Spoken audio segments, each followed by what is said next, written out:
Hello students, welcome to the class. आज हम लोग क्लास एम्फीबिया जो कि फाइलम कॉर्डेटा का एक क्लास है और ये टेट्रापोडा के अंदर आता है। ठीक है, फाइलम कॉर्डेटा में एक सुपर क्लास आता है टेट्रापोडा, और टेट्रापोडा के अंदर जो है वो 4 क्लासेस आते हैं: amphibia, reptile, birds and mammals.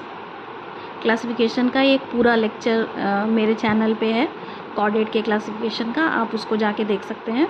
तो आपको समझ में आ जाएगा कि कौन से क्लास को या किस ऑर्डर को या किस फाइलम को कहाँ प्लेस किया गया। ठीक है, तो हम आज बात करेंगे क्लास एम्फीबिया के जनरल कैरेक्टर्स की। ठीक है, सबसे पहले एम्फीबिया वर्ड का मतलब क्या होता है, वर्ड एम्फीबिया वर्ड क्या मीन करता है या कहाँ से आया है ये वर्ड। ठीक है, तो एम्फीबिया वर्ड का मतलब होता है, ये 2 वर्ड से मिलकर बना है, एम्फी और बियोस।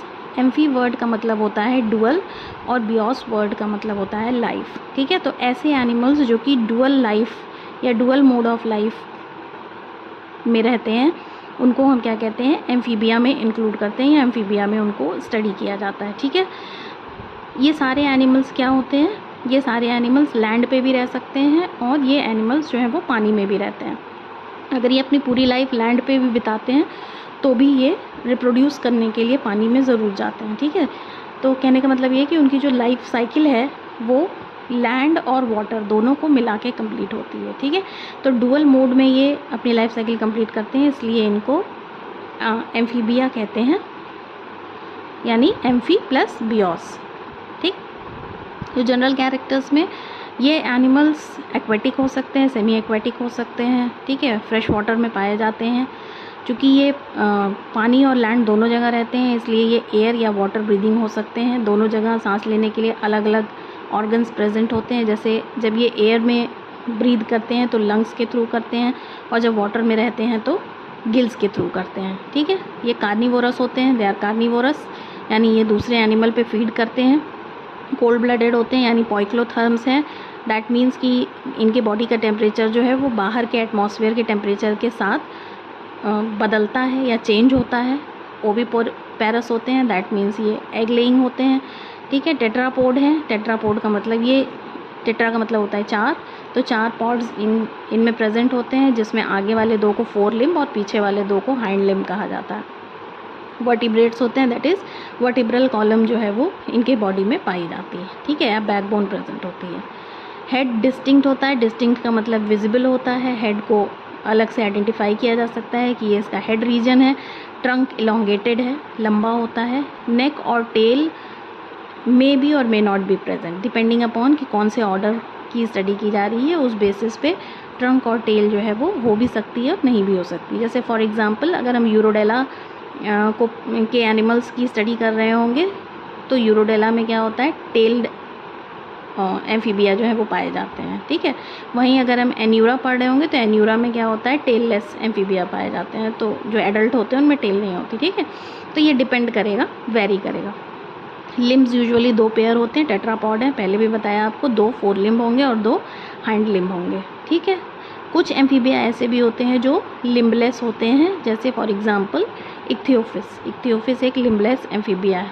ठीक है, टोज जो है वो 4 से 5 होते हैं, पेंटाडेक्टाइल या इससे कम भी हो सकते हैं। पेयर्ड फिन्स एब्सेंट होते हैं, फिन्स जैसा स्ट्रक्चर नहीं है। मीडियन फिन अगर प्रेजेंट है भी तो विदाउट फिन रेज।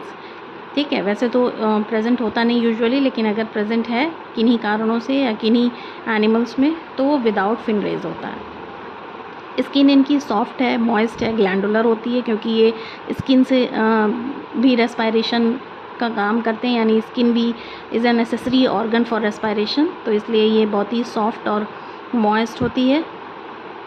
और इसमें स्किन में जो है वो पिगमेंट सेल्स पाए जाते हैं, जिनको कि हम क्रोमेटोफोर्स कहते हैं। तो क्रोमेटोफोर प्रेजेंट होते हैं, इसकी वजह से ये अपना बॉडी का कलर भी जो है वो सराउंडिंग के हिसाब से चेंज कर सकते हैं। ठीक है, तो ये फिनोमेना पाया जाता है। देन इनका जो एक्सोस्केलेटन है एब्सेंट होता है, यानी एक्सो का मतलब बाहर शरीर के बाहर कोई स्केलेटन जैसी चीज़ जो है वो नहीं पाई जाती है। डिजिट्स में इनके क्लॉज नहीं पाए जाते, यानी नाखून नहीं पाए जाते, क्लॉज एब्सेंट होते हैं। और किन्हीं एम्फीबिया में कुछ कंसील्ड डर्मल स्केल्स जो है वो बॉडी, यानी बॉडी के ऊपर कुछ स्केल्स पाए जाते हैं, लेकिन ये सब में नहीं होता, यूजुअली ये एब्सेंट है, पर किन्हीं किन्हीं एम्फीबिया में ये पाया जाता है। एंडोस्केलेटन मोस्टली बोनी होता है। Notochord does not persist, notochord नहीं पाई जाती है, या हम दूसरे वर्ड्स में कहें तो नोटोकॉड मॉडिफाई हो जाती है वर्टिब्रल कॉलम में, ठीक है। स्कल में 2 ऑसिपिटल कॉन्डाइल पाए जाते हैं, 2 occipital condyles are present in skull. Mouth large होता है, ठीक है, और दोनों जॉज में कैसे होमोडोंट टीथ पाए जाते हैं, ठीक है। होमो का मतलब सेम, एक जैसे, तो जितने दांत होते हैं मुंह में वो सारे कैसे होते हैं, एक जैसे होते हैं, तो दोनों ही जॉज में होमोडोंट टीथ पाए जाते हैं। टंग प्रोट्यूसिबल होती है, प्रोट्यूसिबल का मतलब उसको बाहर की तरफ निकाला जा सकता है, ठीक है। Alimentary canal terminates into cloaca, alimentary canal जो है वो लास्टली जाके टर्मिनेट होती है क्लोएका में।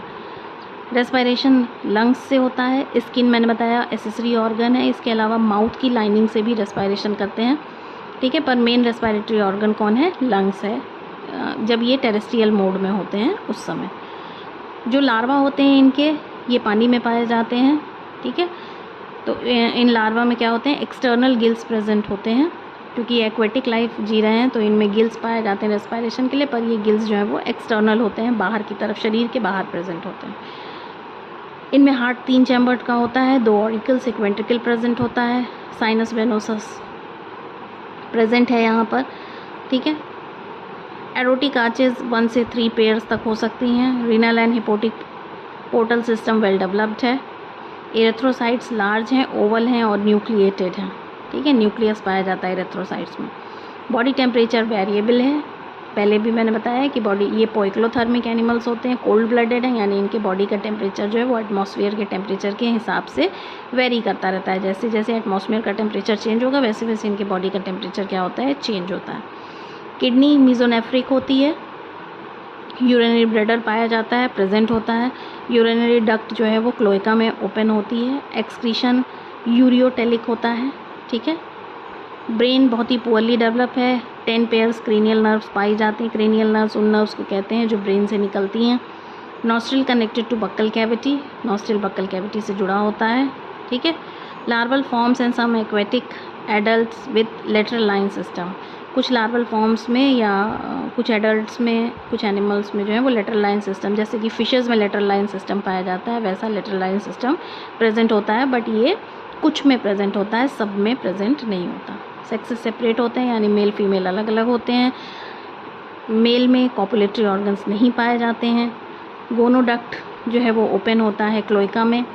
फर्टिलाइजेशन मोस्टली एक्सटर्नल होता है, पानी में होता है। फीमेल्स ओवीपेरस होती हैं, अंडे देने वाली होती हैं।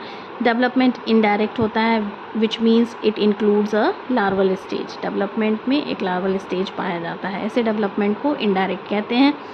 क्लीवेज, डेवलपमेंट होने के बाद जो क्लीवेज होता है वो होमोब्लास्टिक है। होमोब्लास्टिक का मतलब, होमो मतलब सेम, जितनी भी ब्लास्टोमियर्स बनते हैं सब सेम होते हैं, एक जैसे होते हैं, बट अनईक्वल। अनईक्वल का मतलब हो गया कि बिल्कुल सेंटर से होके जो एक्सिस है वो नहीं गुजरेगा, ठीक है, या बिल्कुल सेंटर से होके क्लीवेज नहीं गुजरेगा, ठीक है। तो होमोब्लास्टिक मतलब एक ही जैसा क्लीवेज होता है सारा, लेकिन अनईक्वल मीन्स कि सेंटर से होके नहीं गुजरता है। कोई एक्स्ट्रा एम्ब्रियोनिक मेम्ब्रेन नहीं होती है, और लार्वा जो है उसको टेडपोल लार्वा कहते हैं, जो कि मेटामॉर्फोस करके एडल्ट में चेंज हो जाता है, ठीक है। तो ये कुछ जनरल कैरेक्टर्स हैं किसके, एम्फीबिया के, ठीक है। कुछ बहुत ही कॉमन कैरेक्टर्स या बहुत ही इम्पॉर्टेंट कैरेक्टर्स हैं जिसको कि आपको ध्यान में रखना है। और एम्फीबिया या एम्फीबियन एनिमल्स वो एनिमल्स होते हैं जो कि लैंड में और वाटर दोनों जगह पाए जाते हैं, या इनकी लाइफ साइकिल दोनों को इंक्लूड करके ही पूरी होती है। कोई भी एम्फीबिया ऐसा नहीं है जो सिर्फ लैंड पे अपनी लाइफ साइकिल पूरी कर ले या सिर्फ पानी में अपनी लाइफ साइकिल पूरी कर ले, ठीक है।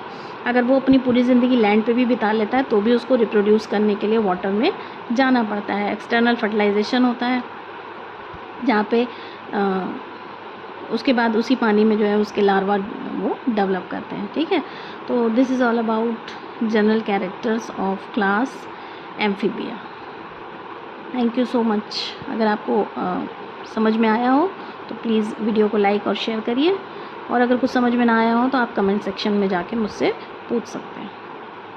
Thanks for hearing.